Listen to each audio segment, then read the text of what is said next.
I don't have to have an officer blindly out there wandering around with a flashlight trying to find the bad guy who might be trying to ambush them. Today we're joined by Christopher Robertson, director of the CSU Drone Center. Chris has been instrumental in integrating UAS into public safety. I consider fourth dimension, it's the 400 feet above your head that you can immediately access in the next 2 minutes through the eyes of your drone. It's the video clip of a bad guy surrendering to the drone. It's the video clip of the lost child that's found on a 5-degree night on the western slope. You might have a deputy that's working by themselves where backup is 30 minutes away, and they just had a person bail. What's the choice, to drive away? Welcome to DroneCast. Today we're joined by Christopher Robertson, director of the CSU Drone Center. With a rich background in law enforcement and a passion for drone technology, Chris has been instrumental in integrating UAS into public safety and academic research. From co-founding the Larimer County UAS team to overseeing the Chrisman Airfield, his contributions have significantly advanced drone applications in Colorado and beyond. Let's dive into his journey and insights. Chris, it's great to have you on the podcast. How are you today? Doing pretty good. Thanks for having me over here, Joe. It's been interesting to follow the podcast, and quite honored to be on it now as well. Awesome. Well, good stuff, man. Well, let's go ahead and dive right in. So, Chris, your transition from law enforcement into leading CSU's Drone Center is quite remarkable.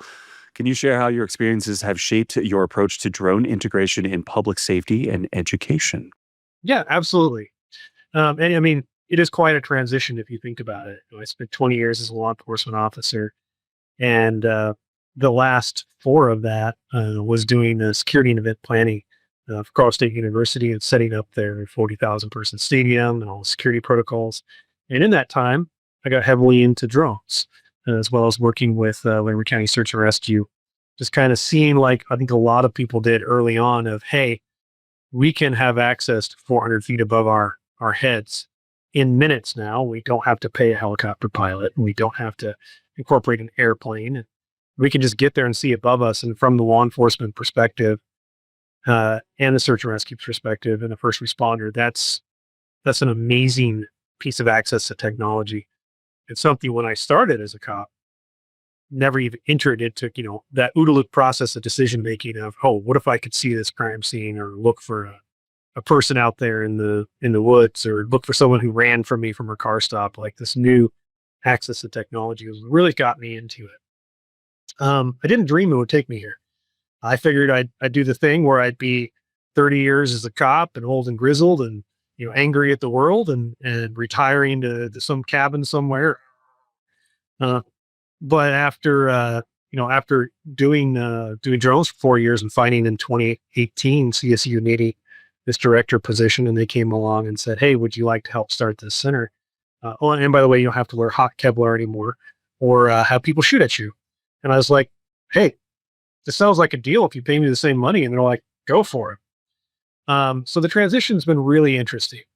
And I know you do have a fair amount of public safety. And one thing I'll tell you, what I did not realize was how much I was carrying around on a day-to-day, just in my psyche, on my proverbial shoulders, that I wasn't aware of. I did not realize how much stress was there. The stress of being sued, the stress of decision. I was a sergeant too, so I was responsible for different people that, I may be at home sleeping. The police officers are out there doing something I could be responsible for. And the command staff calling you at 8 a.m. wondering why you made the decision you did. All those types of things, when those fell away, when I went into the research private sector for the drone center, it was staggering. So kind of a note out there to the current law enforcement officers. One, we appreciate your service. Thank you so much. But when you get out, look for that relaxation that I had no idea. But looking at where drones have helped, my role kind of transitioned from being the operator out in the field and having done all those really interesting things, flying for SWAT teams, flying Overwatch at events, mapping and modeling crash scenes, out there searching for people, assisting in rescues on sides of cliffs by providing intel. I moved from that operator to now kind of being able to define and build the curriculum for the next generation of drone pilots that were coming after me. And that's kind of where a lot of that approach has changed, is from how do we take those lessons that we're learning in the field currently how do we take the lessons that we're learning in the field that I learned when we were indenting this, because just there was no manuals back in the day on how to do a search. I remember sitting there reading a Civil Air Patrol manual on how to fly a Cessna 182 to look for somebody, trying to change that into how do I operate a drone and do the same principles.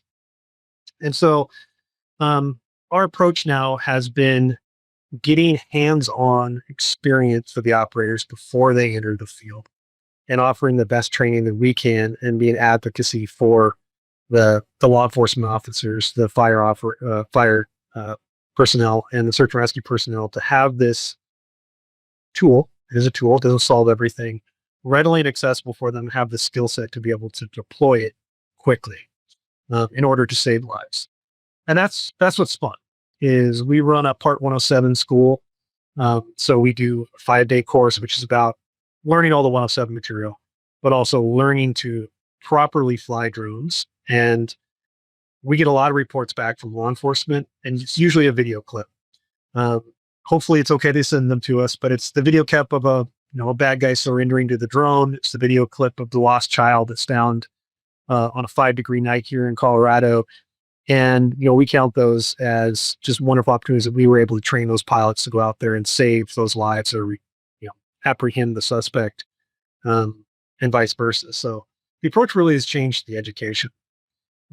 Something we kind of felt was passionate was getting operators real life training before they go out there and do the thing. So we developed a 3-day course. It's called our UAS First Responders course, which is all scenario based.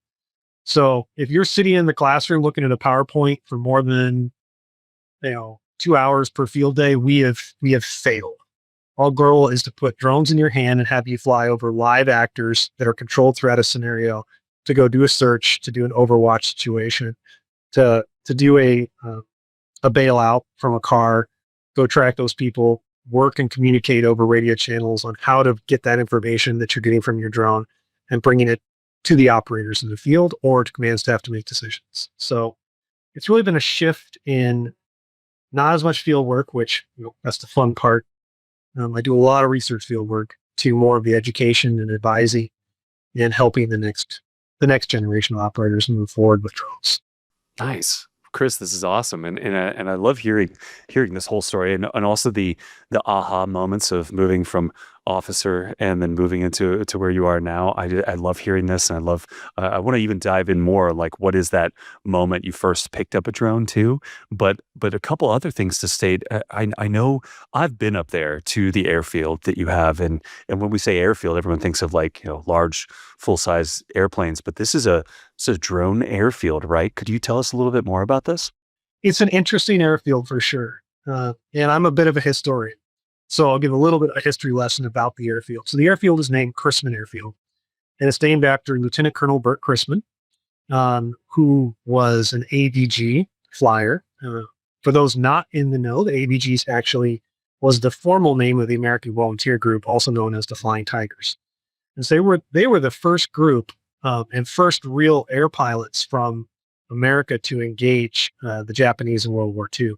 They were decommissioned officers from our armed forces that were then basically sent over to the American Volunteer Group and loaned to the Chinese to defend the Chinese homeland against the Japanese before America was even in war.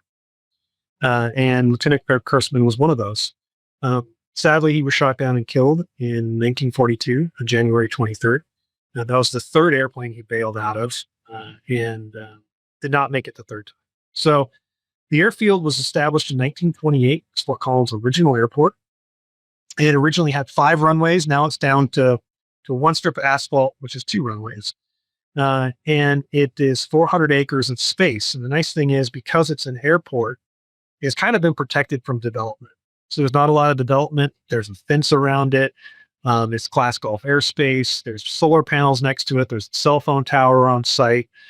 There's 2 World War II era hangars that we've cleaned out and accessed and built into UAS and aircraft storage.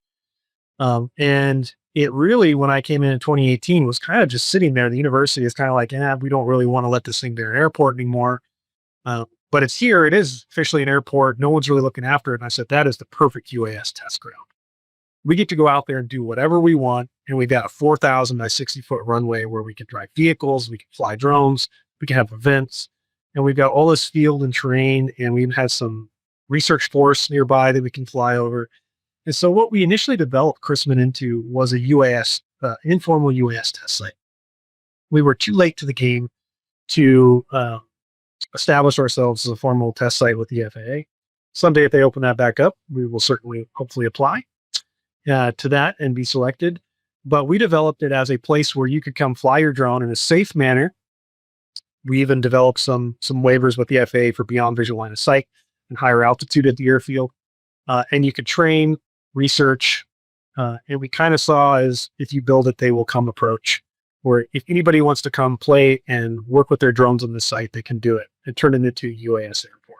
That's great. And I remember coming up there with the early days of the Dragonfish with McBride and running around the airfield and one of us pretending to be a running suspect at the very end and hunting each other down and such. I mean, it's so unique. I don't know of many other places like this that have been around this long, and also its educational purpose. I mean, what else could you say that this facility has enhanced, like drone training and research initiatives at CSU?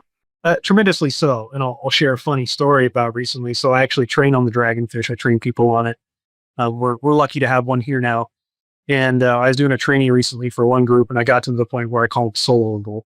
So they needed to do a solo flight without me. So I just put my running shoes on and ran the 2 miles back and forth to the runway and had them track me. So I know what it's like to run around the Dragonfish. Yeah. So the airfield has morphed a little bit. We have many users from the UAS perspective. We have several UAS manufacturers. We have some partners that come up here and use the facility. We recently had one, and they went public, a group called Cosmic Aerospace that actually developed a 1/10 scale model of their all-electric jetliner they're building, and actually came up and did their first test flights at Chrisman of their 15-foot wingspan, 55-pound model, all electric. Very, very interesting platform. That's cool. Was fun to see. But yeah, almost every day now we have a group out at the airfield utilizing UAS and flying drones, and it's become a wonderful drone space. We've actually gone back to now allowing aircraft at the field, and we have 3 airplanes that live at the field and utilize the runway space. And we're constantly working on a model for deconfliction. So we don't allow airplanes and drones in the air at the same time. So we maintain calendars, notification systems on who's got what, where they go, and how the drones are geofenced from actually entering over the runway surface unless prior authorized. So it's kind of coming to this place now where we're doing a lot of experimentation of safe management flows for how you might operate a drone near an airport, which a lot of people do. It's a Class Golf airspace. You can fly right up to the fence line of most Class Golf airports. So similar kind of workflows we're developing there. And it also is an emergency management base. So we use it for wildfire management response when that happens. And we are very fortunate that both the state of Colorado and federal government has invested in Chrisman Airfield now as a multi-use facility, is what it's called, for both UAS and emergency operations and traditional aviation operations. And I'm happy to announce this year we'll be getting a brand new runway, as well as we're going to be back our aircraft lighting systems. And we're also going to be developing power pedestals along the runway that will have internet base for power over internet devices, as well as UAS operations center. So no longer are you like carting all your batteries out there in a generator, but you actually have the ability to connect to the internet and fly your drones from a power source right there on a large airfield for a large runway for drones. So you need to do larger complex operations with fixed wings or large VTOL aircraft. No, that's amazing. I'm so excited to come up there and see this advanced and new runway that's going to happen up there and so on. And something even to shout out. I mean, you had mentioned there's like a cell phone tower, there's solar. I mean, it's a wonderful place to test out stuff and do training on, because you actually have practical experience and something even to touch about before. I mean, those that are, I mean, most people probably listening have their 107, but those that don't, I mean, you're not you're not going and flying a drone and getting a test to how good you are at flying a drone. You're doing a written test, really. So there's no practical hands-on experience, which is really where you get that knowledge and muscle memory when things go wrong and you need to be able to land safely or so on. And having this like hands-on experience has to be just tenfold. And I know a lot of people are practicing with NIST and so on, but having this whole course all together, wow, this has got to be something. Well, that's something we do offer. We actually do offer a certification from the CSU Drone Center that you can show up. It's 2 hours. It's $100. You can use one of our drones if you like. You can bring your own as long as it's within a compatible series, and you can take the NIST open lane 1 through 3 level certification, and we'll get you a certification there. So we offer that as a one-off done basis too. But yeah, it's been great. And I'll jump on my soapbox here a little bit because you brought it up, the test versus written. There's an old joke. How do you know if a person's a pilot? And it's don't worry, they'll tell you, right? And so I'm a pilot. Yeah, or cold plunger or vegan or no, I am not. CrossFit. It's how, yeah, they'll let you know. Yeah. Yeah, they'll let you know. So I fly traditional airplanes, and so for me, it's such a foreign concept that all you do is take a written test, and the FAA has now certified you to operate an aircraft in the airspace. And I understand why they did it, and they just don't have the infrastructure to do what's called a DPE, which is a designated pilot examiner, like they do for private pilot, where you'd actually have somebody come out there and evaluate your skill set. And so there's no infrastructure for that. So I understand why they went written, but we're really passionate about hands-on training. It's unfortunate. We understand why it is that someone can be a commercial drone pilot with absolutely never touched a drone before. And we see that a lot. And it's something that we're kind of working on within CSU and different groups to really advocate for not allowing that within your organizational structure of, oh, hey, they got the 107. Here's a drone. Go fly it. No. Yeah. You need to make sure do the drone thing. Yeah. Go do it. Yeah, exactly.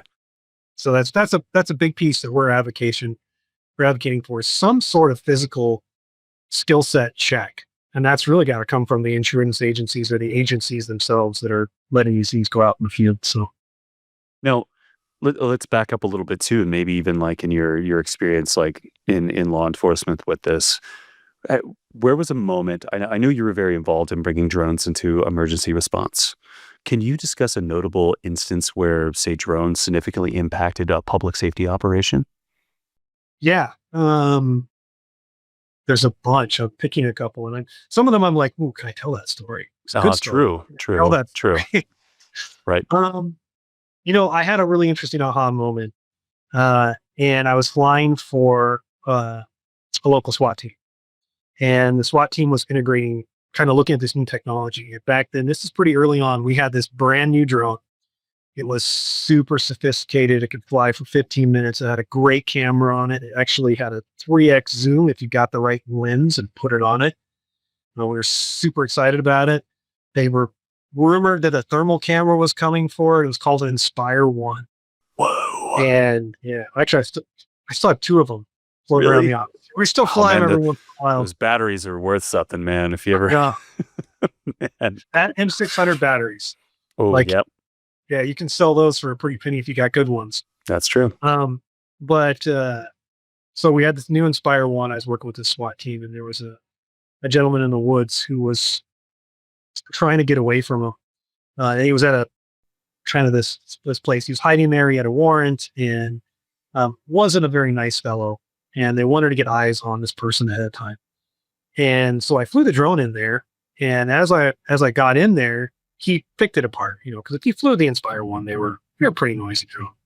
Mm-hmm. And so he saw where he heard it, and he saw it, and then he started focusing on it and throwing rocks at it, trying to do everything to take it out of the sky.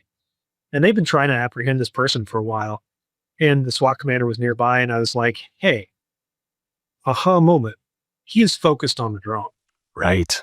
And you're in this is in the middle of the woods. You don't have really clean avenues to approach.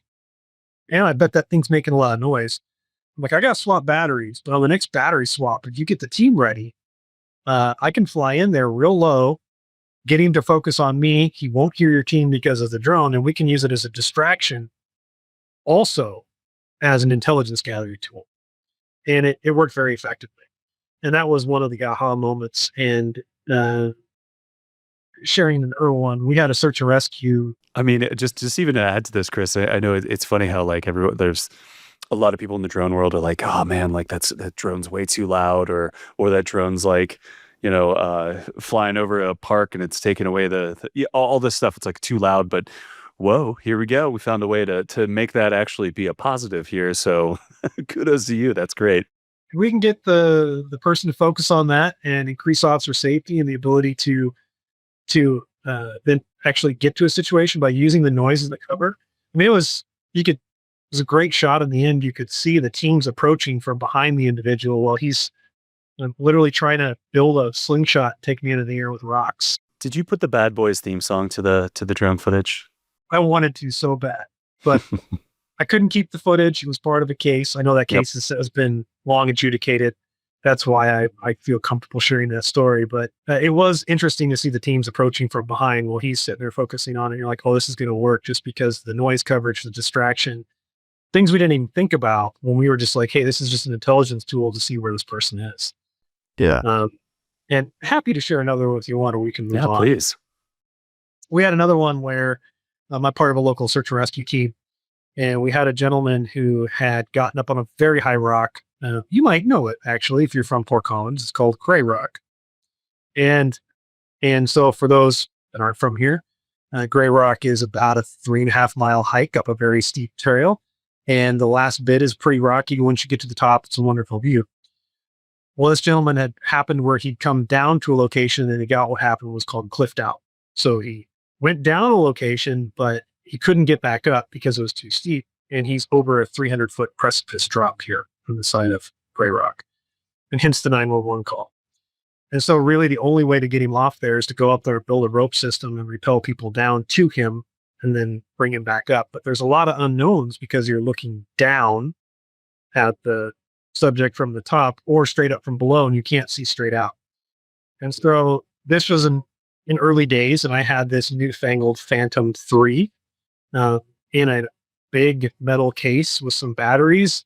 And we decided that it would be a great use case to put the drone looking straight on the cliff so we could actually organize the rescue systems and the routes down to get to the person. And so I, thankfully, a few people carried some batteries, but in general, I carried the big metal case 3.5 miles up there, and we flew out to the side and were able to use that system to do route finding and also be able to help the rescue supervisor decide the best course of action to get the person off the cliff. And it was a successful rescue. Could it have occurred without the drone? Absolutely. But having that additional intel and knowing that ahead of time and not being limited to those two-dimensional views was incredibly powerful for the team. I can completely see this. I always love saying that one of my favorite part about drones is perspective that you gain, and like it really is like you would have maybe missed a cliff on this side or maybe a loose area here, or that you were able to find that correct route. I love hearing it, and even carrying that monster case all the way up must have been quite the adventure. Oh yeah, I look at like the little Mavic 3 platforms in their little tiny boxes, and I'm like, oh, that's so nice. I know, right? Carry them around here. The I'm like, newer drones keep coming out now, and I'm just like, I'm all about the smaller ones now because I'm just like, I just want it in my pocket. I just wanted to, just go off and sure, I'll take out. I have an Inspire 1 hidden away right now too. I'll take a big bird out, big pterodactyl if I want to, but yeah. It's just fun to fly. Like you fly when you're like, oh, this is what it used to be like flying a drone. And now you fly you fly the new versions that are all, they're doing coordinated turns for you.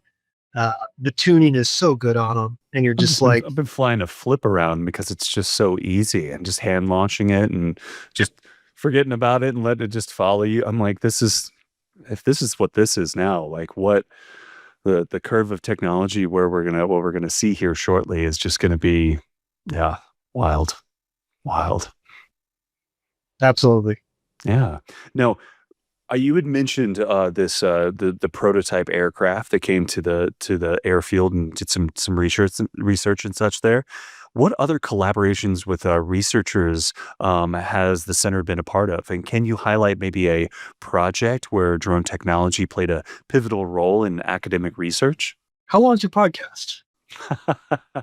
Well, we can have multiple episodes, but let's say, let's say maybe. Well, think of one that maybe that I'd say that you're proud of. How's that? Yeah, there's a bunch of them we're proud of, and there's a bunch of them that I'm like, man, I wish I could share that because either the research isn't published, right? Nice, And so it'd be nice, like that. stealing the thunder from the groups that we that are publishing with us. Um, or there's some that are ongoing that are really interesting and unique. Um, so we do a lot of research support.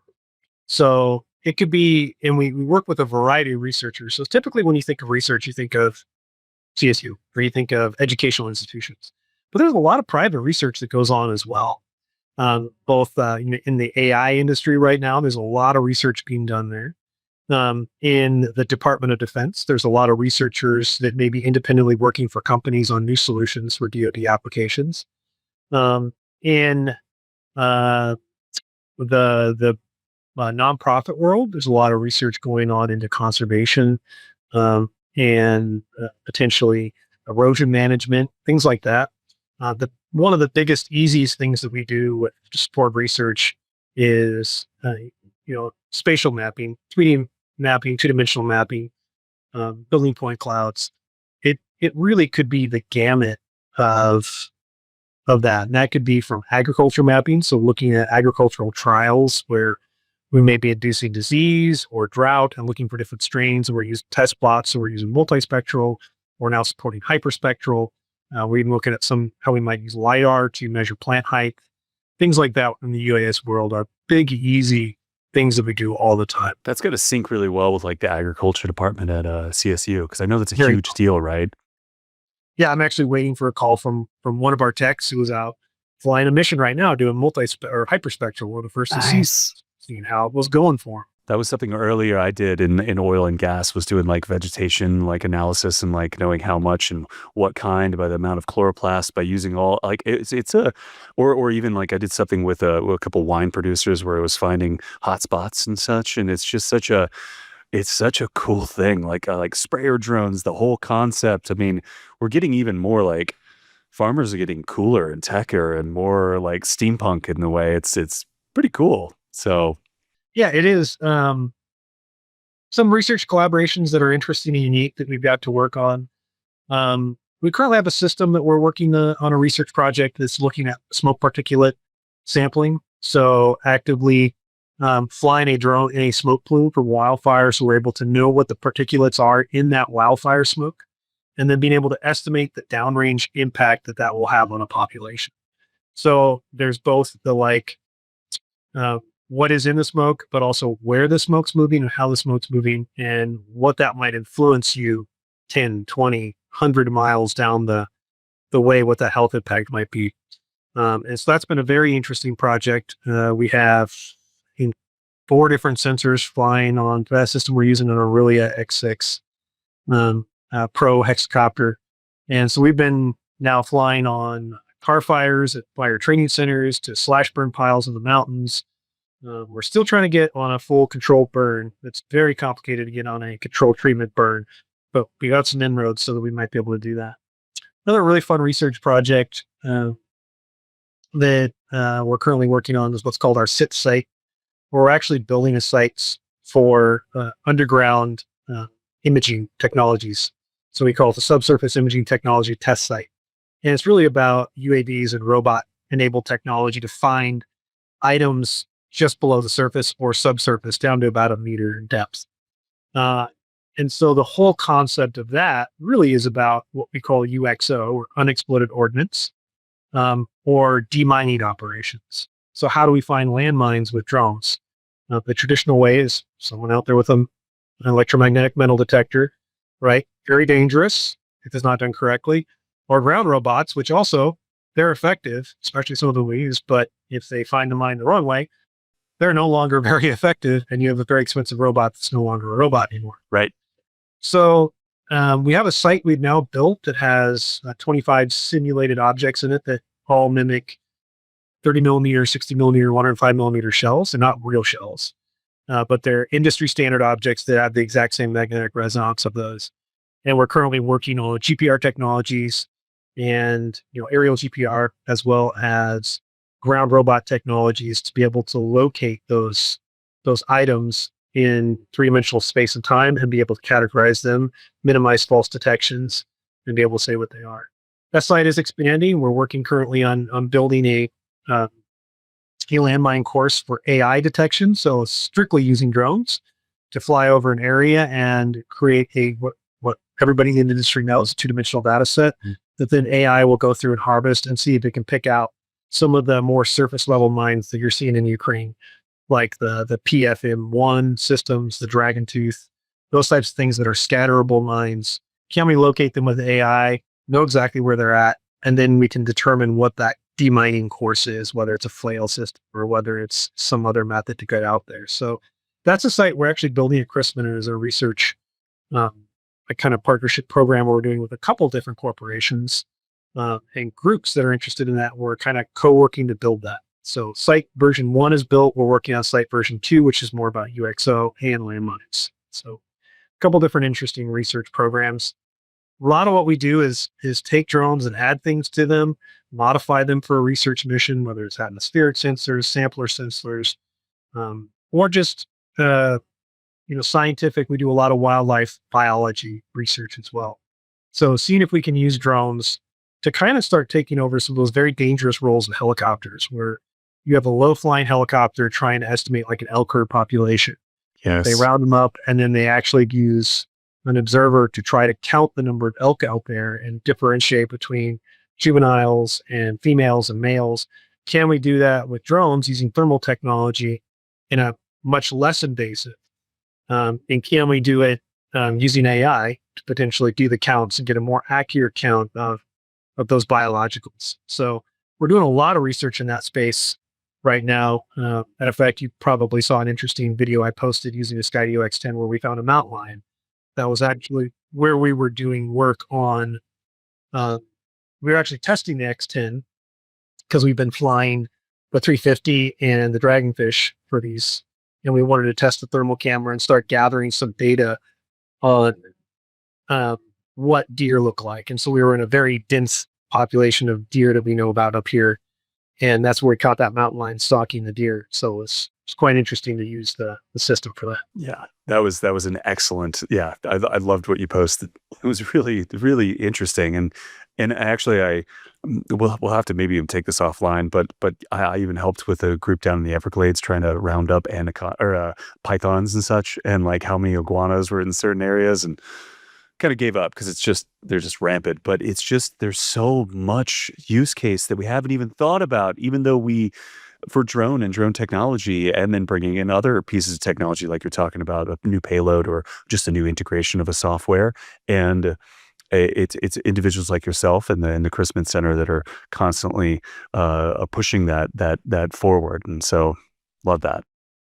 Now, there's something that occurs up there yearly called the Colorado Drone Show. Now, I know it's starting to gain some attention and so on, and I've been a couple times. Could you talk a little bit more about one, the Colorado Drone Show, and then how does it contribute to public awareness and acceptance of drone technology? Yeah, so the Colorado Drone Air Show was a concept we came up with. We saw a lot of this in the industry where us as industry professionals, and let's just call us what we are, drone nerds, right? We love drones, we understand them. But then you got the opposite side of like what you saw happened out in New Jersey recently, and in the Northeast. And that actually happened out in Colorado in 2019 as well. Yes. People had That's what I immediately would say to people. I was like, this already happened, guys. You're late. Yeah. Like it's just there wouldn't be flying with FAA approved lighting if there wasn't some kind of approval process here. Chill out. But anyway. And there's a lot of, in both of those cases, there's a lot of misidentification. Yes. We don't have to talk about the point, but people were identifying airplanes, like flying into an airport as a drone. And it just surprised me how little knowledge there was, and maybe misperceptions in the community around drones. So we started the Colorado Drone Air Show. We were hoping to host it this year in 2025 again, but unfortunately, we will have to be postponing to 2026, but for a really good reason. And that is that during our normal time that we host it, which is in the first week in October, the entire airstrip will be torn up and in pieces as it's being put back together with a new runway. So definitely we'll be hosting it on the new runway in 2026, and hopefully DroneSense will be there. And the concept of it is bringing all the drone technology, anybody who wants to come, set up a booth, and demonstrate their technology live. So two things was what I was passionate about. Bringing the community out, letting them see all the drone technology, talk to the drone experts, and really kind of have an immersive experience to understand that drones aren't necessarily this evil thing that gets talked about on the news. Some of them may not even be carrying cameras. They might be carrying drone sprayers or different things that aren't even relegated to you. Just because you see a drone doesn't mean it's spying or is being used for some purpose. Yes, there are drones that we know that are ISR drones that do that. So, but the community engagement was one. And two, I don't know in the industry if you've been to a lot of trade shows, which I'm sure you have, or conventions. I see all this wonderful tech at trade shows, and I really want to see it fly. I'm a big person. Like, okay, let's see how it works. Let's see how it goes. You say it can do this. Let's go see it. Right. And it's either an extra fee to drive out to the middle of nowhere for a very short demo where you got a bunch of people and you don't have the ability to ask questions or potentially fly the aircraft. And so it was really passionate for me from the industry side was to have this be a live, continuous demonstration event. You can fly out of the back of your booth all day long and show off what you can do with your aircraft. And those were the two reasons for the Colorado Drone Air Show, was live, hands-on, unscripted demonstrations of the technology and the community engagement. And it's wonderful. We hope you guys join us in 2026. It'll again be the first weekend or the first week in October, the last 3 days. Excellent. And yeah, that's the Colorado Drone Air Show. So that was the whole emphasis of it. And I always hate to say we were the first, but you never know. We were one of the first to have a air show style event at an airport that was all about drones. We still had a few airplanes there because who doesn't like airplanes? But it was all about drones and having them there, which was really important to us. That's great. I know I've been such an advocate for it, and I'm sure we'll be there next year. And for those listening, definitely go check this out. I mean, I share the same feeling Chris does about this because you go to all these trade shows, and sure, it's cool and you get to see the new thing and so on. But a lot of times you're seeing a prototype that doesn't fly and probably won't be like available to fly until the next year or this or that and so on. But being somewhere where you can actually get hands-on and have practical actual experience, just like your training, it's just, that's huge. So it's great. Get to the Colorado Drone Show. Thank you. Yeah.